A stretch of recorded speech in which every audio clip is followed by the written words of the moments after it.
अस्सलामुअलैकुम।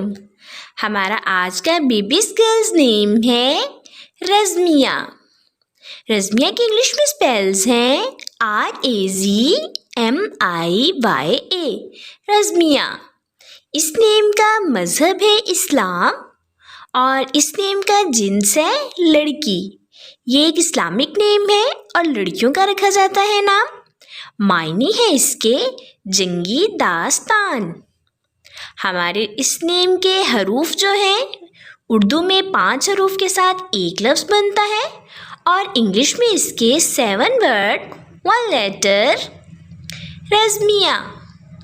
इस नेम की तफसील है रज़मिया फ़ातिमा, रज़मिया ज़ैनब। इस तरह से हम ये नाम रख सकते हैं।